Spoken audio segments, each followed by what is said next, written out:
You can go look. You go to Mohammed's grave, he's still in there. Yeah. They're still expecting him one day to come out.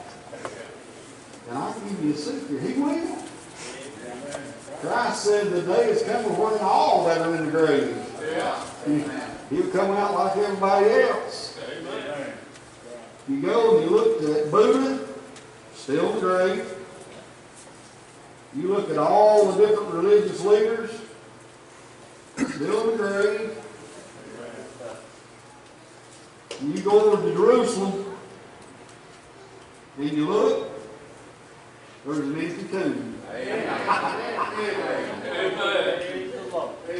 The Bible said he endured the cross, he despised the shame, but he went to the grave then, 3 days in the grave, and then he arose. He turned around, he looked, he said, now death, where's your sting? Grave, where's your victory? Spent, what was it, 30 days, 60 days here on the face of the earth? Then he took the disciples out. He spoke to them, gave them the Great Commission, and the Bible said the power of God came on him. And he just started raising off the ground. The angel said, "Ye men of Galilee, why stand you here gazing into the heavens?" Said, "This same Jesus Not another one. Wayne, it didn't say Mohammed, it didn't say Buddha, or nothing else. It said this same Jesus that you see going away shall come again in like manner. Well, I'm going to try and preach out Luke if I can, but he told the disciples there one day, he said, now it's expedient that I go away. In other words, I've got business somewhere else. I've got things I've got to do. But he said, but if I go away, he said, I'll come again. And I'll receive you unto myself, that where I am, that's all matters to me. He said that where I am, there ye may be also. That's one thing the devil can't do nothing about. I've got a place. Did you know that? I got a place that's prepared, and I'm just as certain of it today as Jesus is. Amen. Turn with me before I get started. 10th chapter of the book of St. Luke. While you're finding it, I forgot to mention two dear men from this very community that passed away this week. Brother Tony Blakely. He succumbed to cancer, I believe it was, this week. And then Larry Kane has been a preacher in Kingsport several years. They found him dead of a massive heart attack this week. So let's do remember those families. I meant to mention them. I forgot it a little earlier.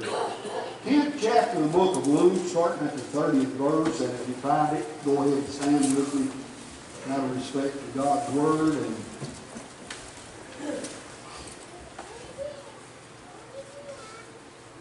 the young people this week had a challenge, and I know that most of them have taken care of the challenge they had this week, but I also challenged the church with the same challenge, and I ain't going to ask you to raise your hands, but have you met that challenge this week that I challenged you with last Sunday night? We had, let me say this before we read, we had the youth come up and stand in front last Sunday night, and what a blessing it was. They spent 4 weeks, and every week, every one of them gave up something different. Some of them gave up hot water. They took cold showers because there's people in the world that don't have warm water. Some of them gave up covers on their bed because there's people that don't have covers to cover up with. Some of them gave up the bed and slept in the floor. And I've had some adults come to me this morning, and guys, they told me that what you all said convicted them so much that they gave up something this week. So I'm proud, church. I wanted you to know that this morning. What a blessing it was. Let's read starting in the 30th verse. We'll read down to about the 36th verse. And Jesus answered and said, a certain man went down from Jerusalem to Jericho and fell among thieves, which stripped him of his raiment and wounded him and departed, leaving him half dead. And by chance there came down a certain priest that way, and when he saw him, he passed by on the other side. And likewise a Levite, when he was at that place, came and looked on him, and passed by on the other side. But a certain Samaritan, as he journeyed, came where he was, and when he saw him, he had compassion on him. And went to him and bound up his wounds, pouring in oil and wine, and set him on his own beast, and took him to an inn, and took care of him. And on the morrow, when he departed, he took out 2 pence, and gave them to the host, and said unto him, Take care of him, and whatsoever thou spendest more, when I come again, I will repay thee. Which of these 3 thinkest thou was neighbor unto him that fell among thieves? That's all I'm going to read. You can be seated if you like. We find a man here that the Bible don't give his name, but I will point out to you, and I always like to be real specific in this, and you all know me this much, that Jesus said a certain man. This is not a parable. It happened. And I want to point out to you today that people talk about how bad our world has got. Let me tell you, there's always been thieves in the world. There's always been evil in the world. Just as certain as God set Adam and Eve out in the middle of the garden, then there was evil came in. And there's been evil ever since. Here's a man that done no wrong. I want you to think about that. He done no wrong, Gene.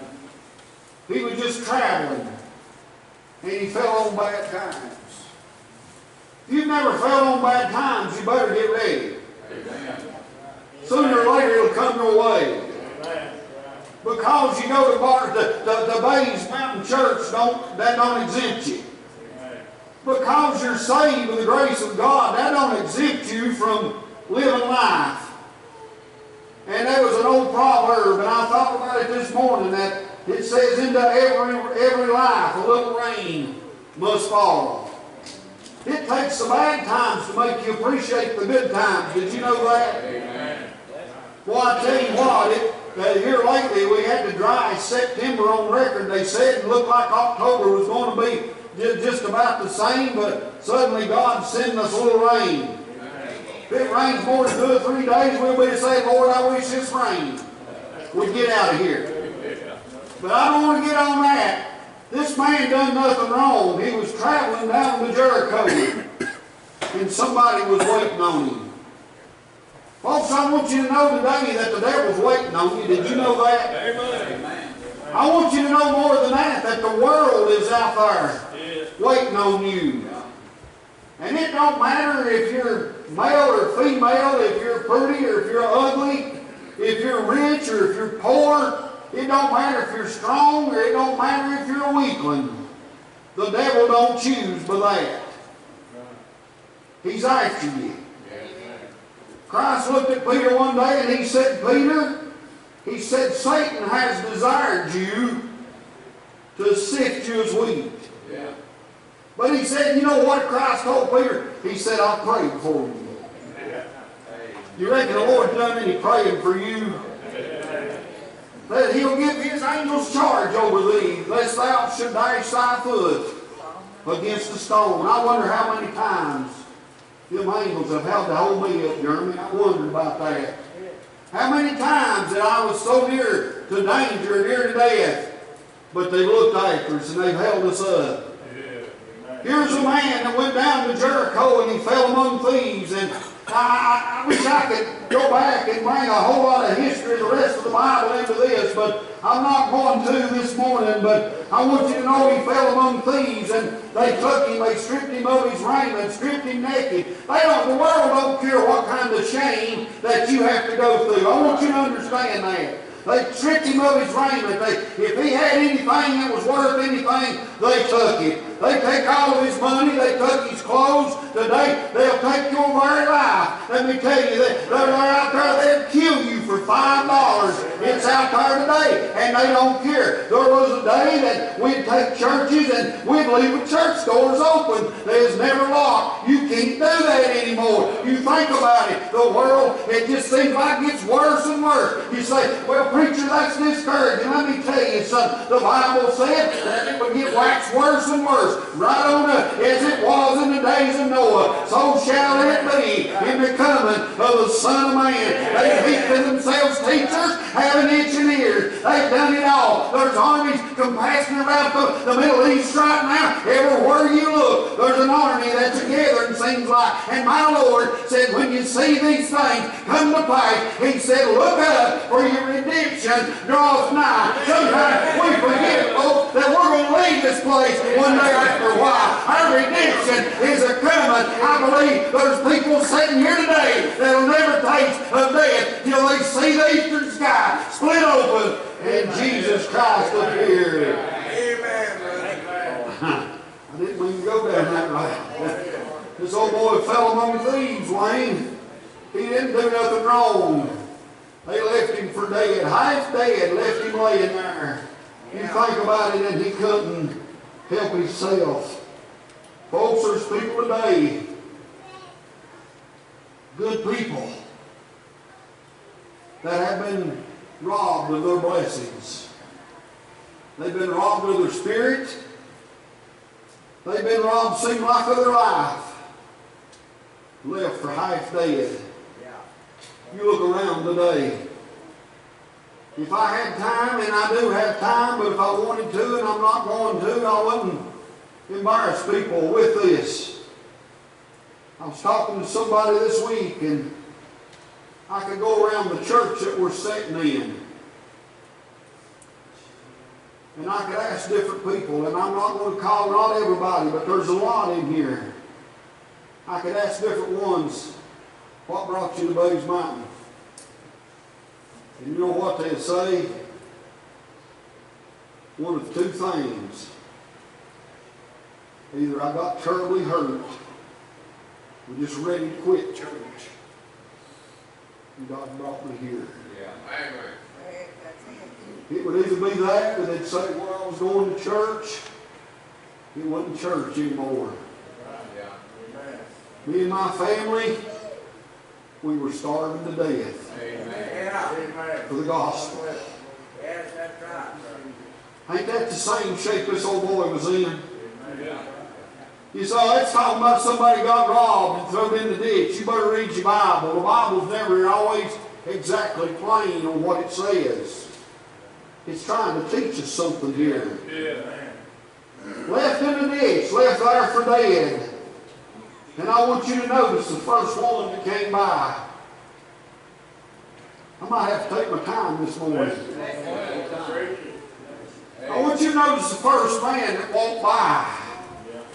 Here's somebody beat half to death, stripped of their garments, blood probably pouring everywhere, expecting maybe he's taking his last breath, and here comes a priest down the road.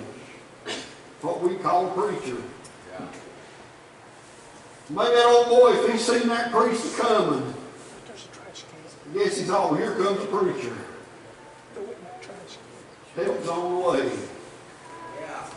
Here Mary was laying in the ditch, muddy, bloody, half dead.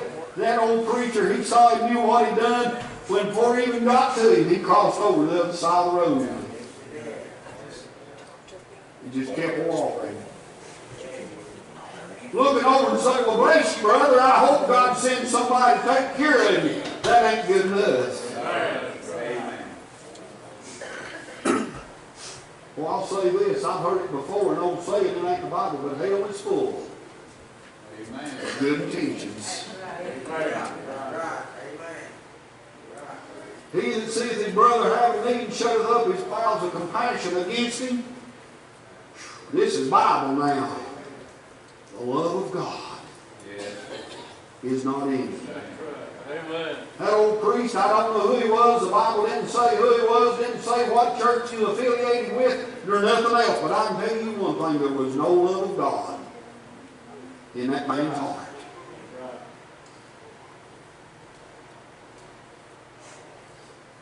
Over and over. I don't know why God bring this out. He used to say there'd be more preachers in hell than bootleggers. Everything that sits the Bible under their arm. It's not preaching. And I brought that out because I want you to notice that the church, that the religious world came by. Religion came by and wasn't even interested in helping that man. We've got religion out there today, folks, and they're not interested in helping you. I want you to know that. They're interested, I can tell you what they're interested in, and it all starts right there. Amen. Yeah. They'll tell you anything, they'll pat you on the back. They'll tell you what a good person you are, as long as you keep dropping it in. You can go and you can get some of them, and boy, I didn't mean to get off on this, but it might take me a while to get through this morning. You can go and they'll give you a song that'll make you feel good for a few minutes. They'll give you words that say, I must be a pretty good person. But if they love you, let me tell you, they'll feed you the gospel. Amen. We got so many churches out there today that aren't feeding our people the gospel of Jesus Christ. And it's just like this priest, when they see something wrong, when they see the church world dying, When they see the church wounded, or God help it, they see a brother or sister in Jesus Christ that's wounded. Let me tell you something. We got people today out there that's wounded deeply, that's about ready to die. And you know what the religious world is doing? They're just walking by on the other side. And they put their little blinders up where they can't see. Then there come a Levite. The Levites were the tribe of Israel that was charged with keeping the house of God. He done a little bit more. He walked over and he looked at him. I'm using old Tim this morning. He looked at him and he said, "Why you doing that ditch down there? Don't get out of that ditch. You know better than that. Get up from there and get you some clothes on." And then he walked over to the other side. Left him laying there. Is there anybody here today that thinks that man was enjoying laying there in that ditch, beat half to death, bloody, muddy, cold, as miserable as he could be, possibly about to draw his last breath? And it's so easy to look out here at people that have been wounded and tell them what they need to do. That's what your church world would do for you, not the religious world. That was the priest. That's the church world. But I want you to notice that fireman, there was a Samaritan came along. Did you know that this man was an Israelite? And the Israelites and the Samaritans had nothing to do one with another. Christ said that. The lady told Christ that. We don't have nothing to do with you guys. They even picked them out a different mountain to worship in. So here comes just an old, for my way of me looking at it, just an old sinner. Just a good old boy. Didn't claim to be nothing special. He come down and I guess he heard something over the ditch. And he looked over and there was the same one that the religious world would pass by. That the world would pass by. Do you know what he done? If you're going to help somebody in the ditch, you know what the first thing is you got to do to help them? You got to get down in the ditch. You can't say, "Climb up out of that ditch and I'll help you." You can't take a coat and throw it over to him and say, "Here, put this on." He couldn't even put it on himself. I believe that old boy got down the ditch. I believe he got some mud on himself. That old priest, Levite, might have been standing up on the hill looking, saying, "Look at that idiot down there. Look at that mud all over him." He didn't have to do that. We worry too much sometimes about what the world thinks. I believe he got down in the ditch, and I believe he put his arms around that old boy, and you know what I think the first thing was he said? He said, "Don't worry. Everything's going to be all right." Help cheer. Might even not be a complete stranger probably looked at him and said, "I love you." Took him down. Not only did he do that, didn't just put clothes on him. Took him down, put him on his own beast. I could see that the priest or maybe that Levite saying, "Well, you can go with me, but I'm riding." This Samaritan walked. He put the wounded man on his own beast. Took him down to the end. You know what he done? He dug down in his own pocket. He dressed the man's wound with wine and with oil. Wrapped him up. Took him down there and he said, "Here, put him up. I'll pay for it." Amen. I've got to go on. Yeah. But if you spend more than this on him when I come back, Yeah. don't you take nothing off this man that was wounded. When I come back, he said, "I'll pay. I'll pay." What's that got to do with us? I want you to know, Gene. There was one day that I was wounded.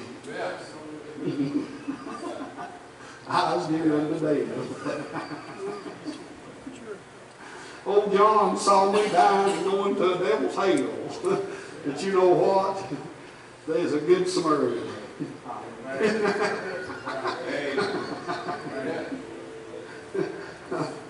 Said, "You know what, Father? Said, I'll go down. I'll take care of old Tim. Amen. He said, I'll take care of old Wayne. Yeah. You know what he done? He come to this sin-infested world. He got down in the ditch, just like that old Samaritan did. Hallelujah. Yeah. He said, don't worry. Everything's going to be all right. You may not know me, but I love you. Yeah. Amen. And you know what he done? I owed a debt I couldn't pay. It had been tried for thousands of years and nobody could ever pay it.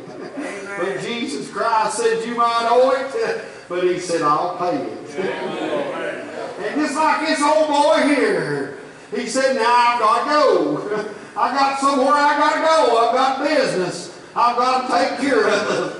But he said, I'll be back. Yeah. And said, if there's any more road, don't you worry about it. It'll all be covered by my blood. He paid the dearest price that could ever be paid. Not because he had to, but because he wanted to pay. We talk about the Good Samaritan. Let me tell you today, that is a Good Samaritan. I wasn't on speaking terms with him, Wayne. I didn't know him, but he loved me anyway. When I was down in sin, ready to die, wounded, the world couldn't do nothing for me. The world wouldn't do nothing for me. Jesus Christ stepped in.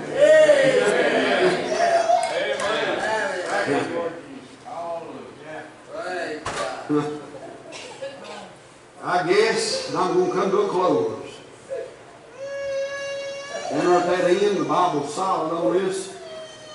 There's probably some of them big shops down there probably written their pen houses and everything. Can't you hear the talk around the end? Yeah, that's that old boy that got beat up down there. He couldn't even afford a room for himself. He ain't got one change of clothes, that's because somebody gave him to him. Yeah. I guess the talk was going around. Innkeeper, he heard him talking. He would have probably said, well, maybe so. But his bill, his debt, is paid in full. And the world might look at us. They call us them old slaughterhouse religion bunch. They call us old fogies, old timers. There's everything that the world calls us today. But when they do, I believe my Savior, he just looks over at the Father. Amen. It's in his mind. I've got something today folks the world don't have. I may not have a bank full of money, a fancy house, a fancy car, fancy clothes. But I'd rather have what Jesus gave me. The day he got down beside of me and said, don't worry. Here's here. You may not know me yet, but I love you. I'm going to take you to a place of safety. I'm going to clothe you. I wish we had, you could go back over. I believe it's in Isaiah or Ezekiel, the 6th chapter, the 16th verse. He said, and when I passed by thee and saw thee polluted in thine own blood, he said, then I said unto thee, live, and thou didst live. And what did he tell you? He told me I can live. There ain't nothing the devil can do about it. I might have to lay down this old body, but honey, I'm going to live, and I'm going to live forever with my Savior. Come on. Bless the good Lord. You might be here today. You might be wounded. You might be down in the pitfalls and the ditch of sin. Preacher, I don't understand what you've been talking about. But there's a hole in my heart. There's a hole in my life. I know there's something that I need. And I just don't have it. Let me ask you today, if you're here and you've never been saved, do you feel something bumping that chest right now? Say something you've never felt before. Say, God might be out to get me. He might be out to get you, but let me tell you something. He don't mean